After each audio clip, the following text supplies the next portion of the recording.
Football বিশ্বে আবারও আলোচনায় ডক্টর মোহাম্মদ ইউনুস। সুইজারল্যান্ডের দাভোসে ফিফা সভাপতি জিয়ান্নি ইনফান্তিনোর সাথে সাক্ষাৎ হয়েছে বাংলাদেশ সরকারের প্রধান উপদেষ্টার। আগামী 2 মাসের মধ্যে বাংলাদেশ সফরের প্রতিশ্রুতিও মিলেছে বিশ্ব ফুটবলের প্রধানের কাছ থেকে।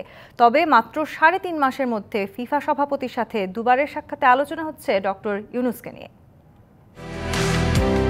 সুইজারল্যান্ডের দাভোস শহরে বিশ্ব অর্থনৈতিক ফোরামের বার্ষিক সম্মেলনে একের পর এক বিশ্ব নেতাদের সাথে বৈঠকে ডক্টর মোহাম্মদ ইউনুস।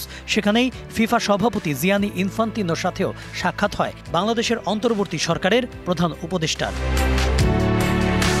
গত বছরের 12 নভেম্বর আজারবাইজানের বাকুতে বিশ্ব জলবায়ু সম্মেলনে এর আগে বৈঠক হয়েছিল এই দুই ব্যক্তিত্বের, যেখানে জানুয়ারিতে বাংলাদেশ সফরের প্রতিশ্রুতি দিয়েছিলেন ইনফান্তিনো। সেটি বাস্তবায়িত না হলেও সুইজারল্যান্ডে ডক্টর ইউনুসের কাছে আগামী 2 মাসের মধ্যে আবারও বাংলাদেশ সফরের কথা দিলেন বিশ্ব ফুটবল প্রধান। এর আগে ওনাকে বাংলাদেশের তারুণ্যের যে উৎসব চলছে সেখানে অংশগ্রহণের জন্য আমন্ত্রণ জানানো হয়েছিল। তিনি প্রাথমিকভাবে সেই আমন্ত্রণ গ্রহণও করেছিলেন, কিন্তু জানুয়ারিতে নানাবিধ ব্যস্ততার কারণে উনি আসতে পারেননি, সেই জন্য দুঃখ প্রকাশ করেছেন। তবে তিনি কথা দিয়েছেন তিনি চেষ্টা করবেন, মার্চে আসবেন এবং বাংলাদেশের নারী ফুটবল দলকে তিনি অনুপ্রাণিত করবেন।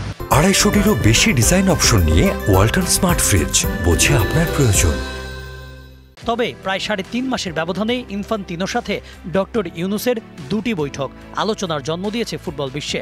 মূলত তারুণ্যের উৎসব ও নারী ফুটবল কেন্দ্র করে এই বৈঠকগুলো হলেও স্পোর্টস পলিটিক্সে এই নোবেলজয়ী পদচারণা নিয়েও হচ্ছে কাটাছেঁড়া। ক্ষুদ্র ঋণের প্রসার ও সামাজিক ব্যবসার মাধ্যমে দারিদ্রতা দূরীকরণে বিশেষ অবদান রাখায় নোবেলজয়ী ডক্টর ইউনুস ক্রীড়াঙ্গনে অনেক আগে থেকে সমাদৃত। 2016 রিও অলিম্পিকে মশালবাহী ডক্টর ইউনুস একই বছর বার্সেলোনার আমন্ত্রণে নিউ ক্যাম্পে যান। 2020 টোকিও অলিম্পিকে ডক্টর ইউনুসকে লরেল অ্যাওয়ার্ডেও ভূষিত করা হয়। তার শূন্য দারিদ্র্য, শূন্য বেকারত্ব ও শূন্য নিট কার্বন নিঃসরণকেই প্যারিস অলিম্পিকের মূল মন্ত্র করা হয়।